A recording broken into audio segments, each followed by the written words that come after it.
Everyone for joining us this afternoon. This is Carrie Burns with the CMBA.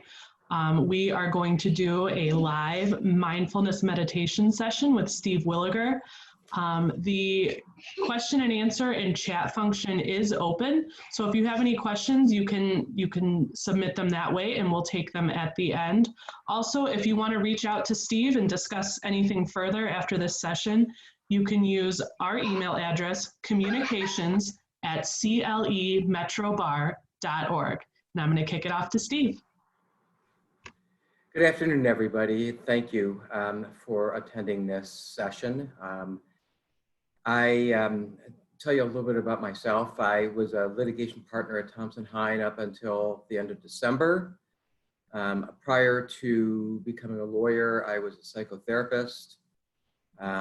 Now I've been a long-time meditator, approximately 20 years. And I've kind of changed careers, going back to my social work roots as a life and executive coach. I'd like to thank the CMBA for hosting this webinar. The work that the organization is doing for its members is really, truly heroic at all times, and especially now, given the time we're living in. So let's jump in. This will not be a very long program, but suffice it to say, to start, that it's certainly not unusual for all of us to live with ambiguity about the future, about issues in our lives, whether they're work issues, or relationship or family issues. It's all part of who we are as human beings.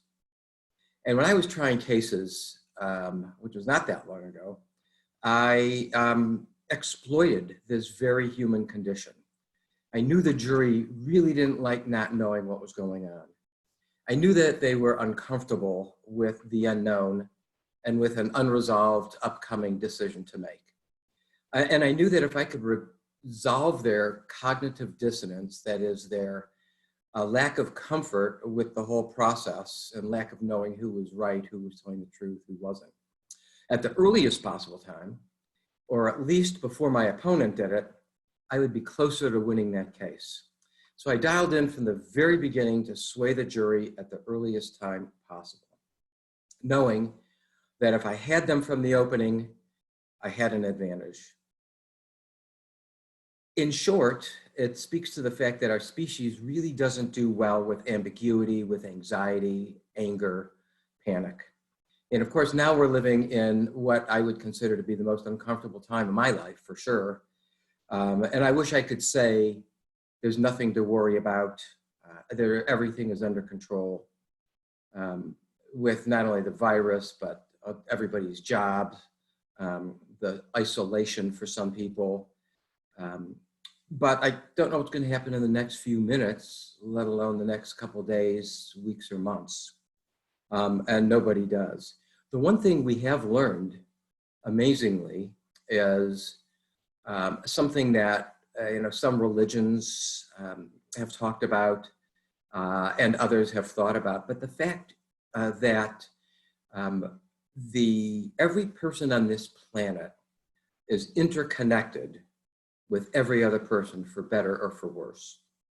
And so one of the reasons I left the practice of law is because I want to make it for better and not for worse. But we see now that our interconnection goes to the coronavirus. We get it from people, not in general from little germs sitting on counters, although that's certainly one way to go. The other thing I do know is that I know how to help us resolve the panic and the anger and the anxiety that we're all feeling. And I think during this time of practice today, you will experience a resolution of these symptoms as well. I'm going to show you how to do it, and you're going to show yourself that you can do it. Let me give you a little bit of background about how and why this works. In general, our brains are comprised of three parts: the brainstem, the limbic system, and the frontal cortex. Forgetting for the moment the brainstem in which messages are sent up and down various parts of our bodies and to our brains. Let's focus on the limbic system and the frontal cortex. The limbic system essentially consists of our ancient fight or flight mechanism. It does nothing but produce a reactive state to a perceived immediate danger by releasing chemicals, cortisol, adrenaline, into our bloodstream. That's what the limbic system does.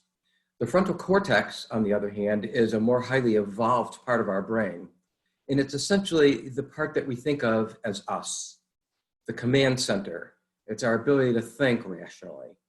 And even though it's more evolved than the limbic system, when activated, the limbic system is going to take over. And I think that we've all been feeling the takeover of our limbic systems for the last several weeks. Not to say we haven't felt it in the past. You can go back and you can think to a month ago, before the virus hit, before all of this, all of our lives changed. There were other things that would cause our limbic system to charge and fire. Sometimes it was traffic, sometimes it was meetings, sometimes it was a partner in a law firm who didn't know what he or she was doing, or a bad ruling from a judge. The fact of the matter is, when the limbic system does take over, these chemicals start coursing, our anxiety increases, our ability to think rationally and straight, or bring ourselves out of what people are now calling a vortex of panic, is reduced. And so when we are in times like these of heightened anxiety and anger and indecisiveness, we're essentially dominated by the limbic system, which is releasing those chemicals so that we can face an immediate physical danger. Problem is, the coronavirus is not an immediate physical danger, and the release of those chemicals doesn't do anything to assist us really in fighting the coronavirus. For the most part, the release of those chemicals, even in traffic or in meetings or with family members, doesn't really help us resolve any of those things anyway, because it increases our anxiety, decreases our ability to be rational. So we rarely ever in our lives have needed the things that the limbic system can do for us. That is, take the adrenaline, become stronger, become faster to run away, become stronger to fight. Those kinds of things rarely, if ever, have happened to any of us in our lives. And it's not going to do us any good at this point either. What it does do is keep us on heightened awareness. It kind of degrades our body. It makes us anxious. And it's in general, coronavirus or not a healthy state of being. So it harms us and it makes us reactive, so that our thinking and executive function is running at a subpar level. On the other hand, reactivity is part of what it is to be a human being. Well, science has now given us some tools and techniques to help calm the limbic system, and therefore us, and release us from the reactive state of spiraling anxiety, fear, and panic. And we're going to learn one of those techniques and practices today. It's very simple. This isn't going to be a lengthy session at all. It's going to be easy to remember. The bottom line is that science has shown that mindfulness does help reactivate the frontal cortex. So the first part of this technique is really something that is very easy to say, very easy to remember now, but very difficult to remember when everything's hitting the fan. You know, when your limbic system is being overactive and you're out of control or about to be out of control, extremely active, it's very difficult to remember to do the one thing that we want to remember to do, and that is to simply stop. You might simply put a Post-it where you might see it at times where your limbic system might be activated, put a rubber band around your wrist, whatever you think might help you remember it, because that's really the trickiest part of everything that you're going to learn today. Because when it hits, we're in such a reactive state that we are just falling back on our old habits. We can activate this stop. We can begin to break the reactivity. So let's do this now. Presumably you're all sitting down. There may be noise going on where you are, which is fine, no problem. Just close your eyes, not tightly. Sit up, kind of at attention, but be comfortable. Check in on your body. Make sure your shoulders aren't hunched. And we're going to start this exercise with the stop technique, which is really very simple, but also really very effective. And let's do that now. So sitting here with your eyes closed, we're going to start by taking some long breaths in and exhaling them out on a long count of 5. So, for example, breathe in as deeply as you can into the bottom of your lungs or into your belly for a count of 5.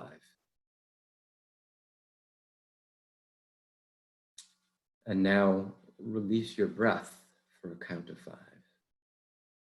Slowly.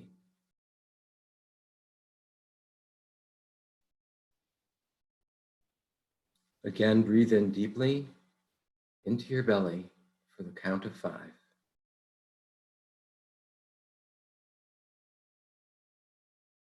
And now release your breath for a count of 5.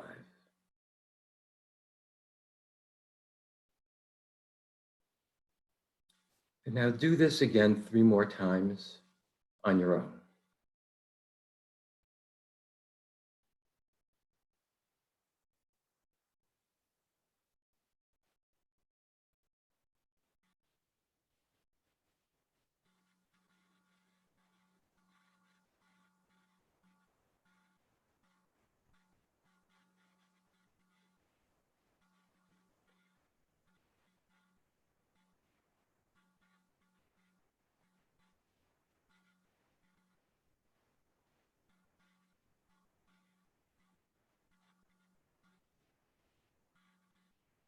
And now if you walked into this webinar feeling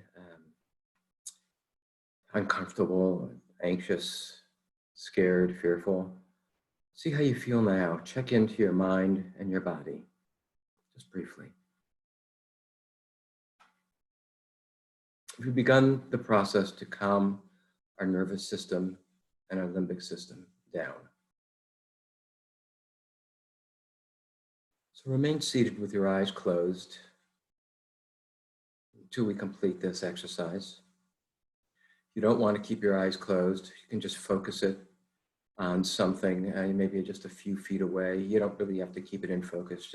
You can just let it blur. But if you're comfortable with your eyes closed, go ahead and do that. We're going to move into the second phase, which is called RAIN, R-A-I-N. It's simply an acronym for this practice, where we recognize what's going on with us. We accept what's going on with us in the moment as being our present reality. We do a little investigation of what's going on with us, both in our mind and in our body. And then with the N, we nurture ourselves, which is something we don't do enough of by far. By doing this practice, you create a space, a pause. And in that pause, from everything that the limbic system is pushing you to do, is your freedom going forward.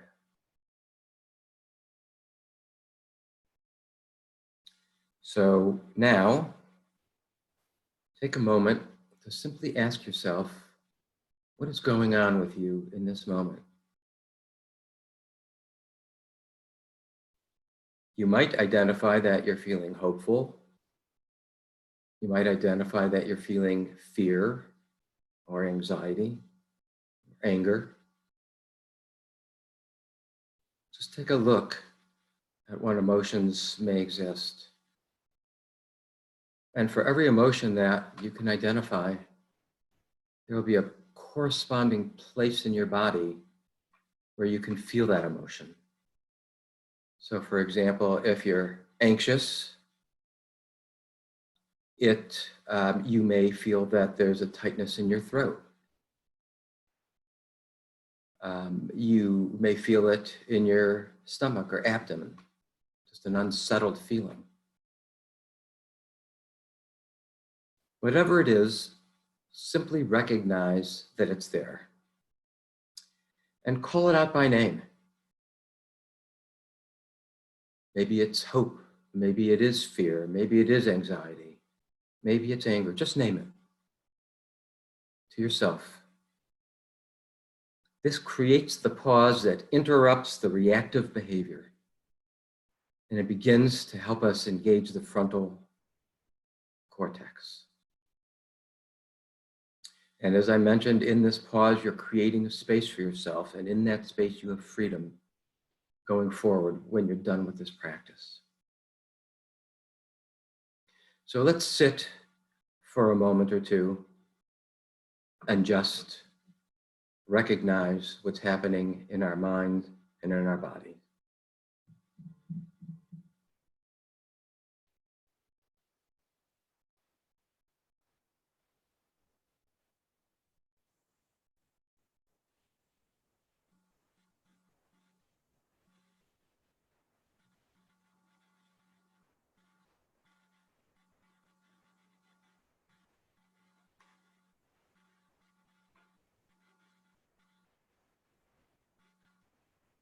Don't forget to keep breathing.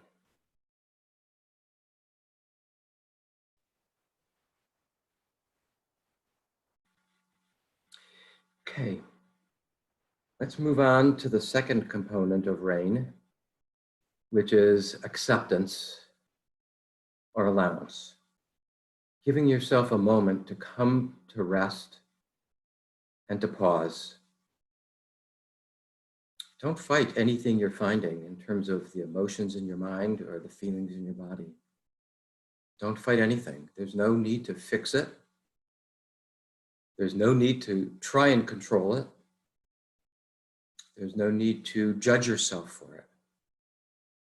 Simply accept the fact that these are your thoughts and emotions and body sensations right now.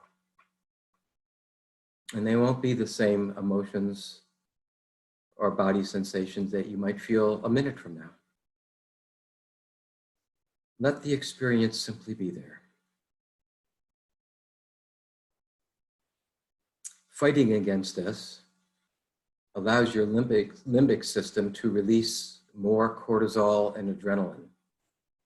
And we all know that when more of that stuff is running through our bloodstream, our anxiety levels are going to increase.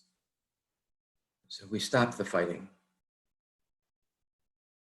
We recognize what there is, the reality for us at this moment, and we allow it to be there and exist.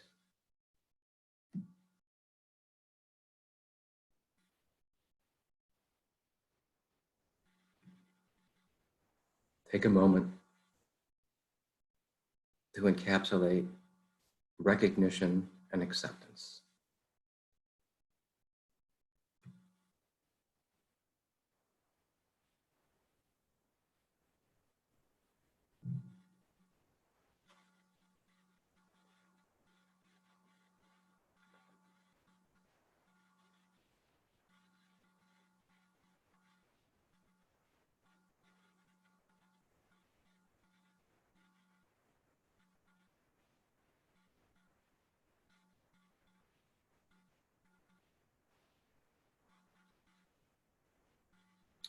Now let's move on to the third part of RAIN, the I, which should come really naturally to us as lawyers.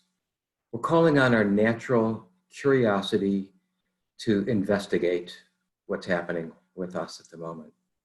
Maybe we can go beyond some of the thoughts we're having to identify what beliefs are beyond, are just behind the anxiety. Are the beliefs accurate? Are the thoughts accurate? Not everything we think is true. And see what's going on in your body as well. Explore the sensations. And do all of this without judgment and with kindness.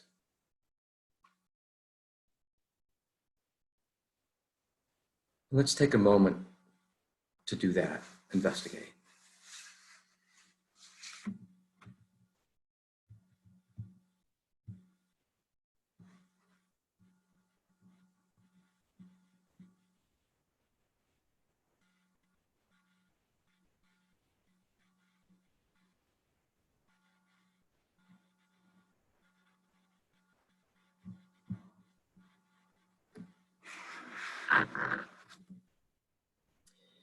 Okay, let's move on to the final portion of the RAIN practice, the N, which is nurturing yourself. If you're inclined, you can put a hand on your heart at the moment and offer yourself a soothing message. You can thank yourself for taking the time to attend this webinar and learn something that can assist you on a going forward basis. You can tell yourself that in the moment, you're okay. That all is well in this moment.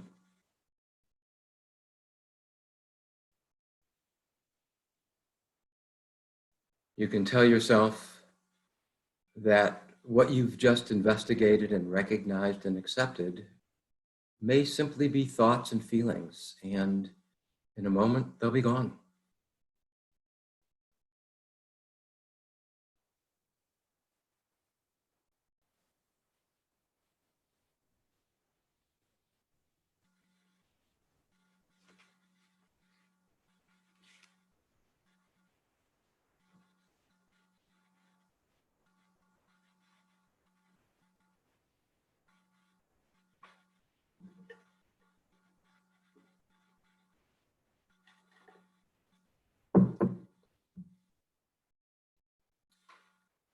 And when you're ready, slowly open your eyes, bring some feeling back to your feet, your hands.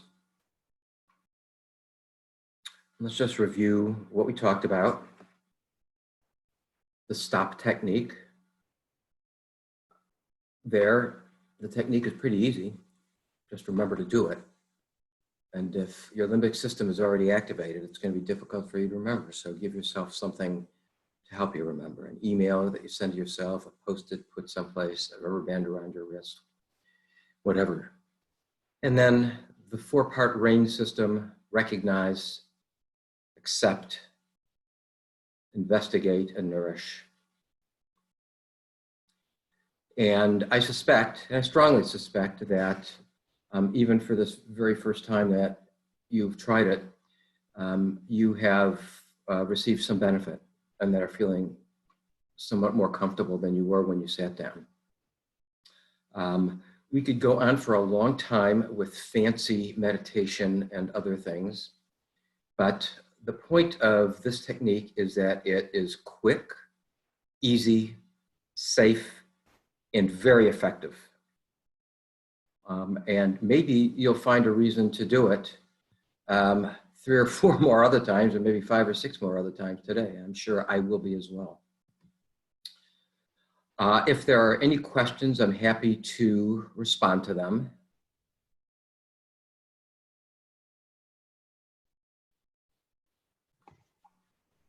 Thank you, Steve. I don't see any questions coming in right now, but I will thank you to Lori Wald. She's listening in right now, and she gave us some good resources to follow up. So if everyone will stay tuned, we will update a resource page on the CMBA's website for more information. Like I said at the beginning, if anyone wants to reach out to Steve directly, you can do that through our email, communications@clemetrobar.org. I will also note that we're going to try and do these regularly on Fridays at noon. Next week, we are going to do a yoga session. So stay tuned for that. Same time, same place.